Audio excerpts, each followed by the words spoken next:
નમસ્કાર દર્શક મિત્રો, ભારત ભૂમિ ન્યૂઝ ઇન્ડિયા સાથે હું વૈશાલી પોબારું સ્વાગત છે આપ સૌનું। કરીશું નજર આજના સમાચાર પર। તારીખ 1/8/2025ના બપોરે 3 કલાકે Anand fire and emergency services દ્વારા એનસીસી લીડરશિપ એકેડમી નાવલીમાં ફાયર અવેરનેસ ટ્રેનિંગનું આયોજન કરવામાં આવ્યું।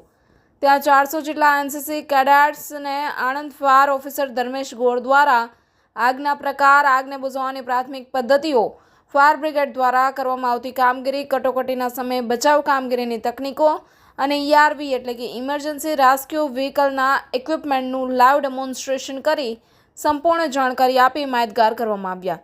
તેમજ આ જ રીતે તમામ સ્કૂલ કોલેજોમાં ફાયર અવેરનેસ ટ્રેનિંગ કરવામાં આવે તો તમામ યંગ જનરેશનમાં ફાયર સેફટી અંગે જાગૃતતા ફેલાવી શકાય।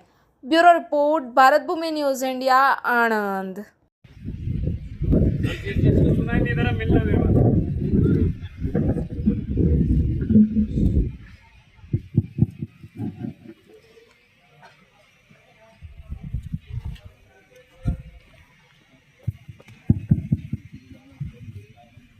नमस्कार।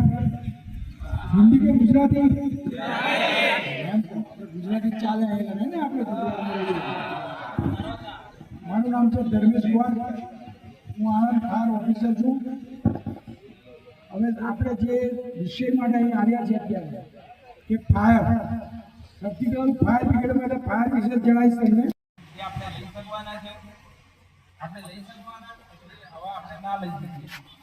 એની અંદર જે આ વાત જેવો ખોલીશું એટલે એ પ્રેશર રિડ્યુસર છે, એ ઓટોમેટિક સેટઅપ કરેલું છે। એ 7 થી 8 બાર કન્વર્ટ કરી અને જે ટ્યુબ છે એ બાર પર ટીપ જાય છે એના પર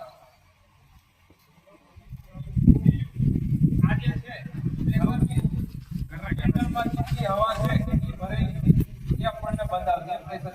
એની અંદર વોર્નિંગ વિસલ છે, સિલેન્ટ વિસલ આવશે, 50 બારનું પ્રેશર આવશે, 300 બારનો સિલિન્ડર ભરેલો છે, એમાં 50 બારનો પ્રેશર પર આવશે અને રેડ પર આવશે કાઢો, એટલે આમાં વોર્નિંગ વિસલ ચાલુ થઈ જશે। જેવી વોર્નિંગ વિસલ ચાલુ થાય એટલે ફાયર ફાઈટર સુરક્ષિતપણે જવા રવાના થઈ જાય, જ્યાં ખતરામાં હોય કામ કરતા હોય। વોર્નિંગ વિસલ વાગે એટલે બહાર નીકળી જવાનું અને બીજો સિલિન્ડર કેરીને આવી જાય।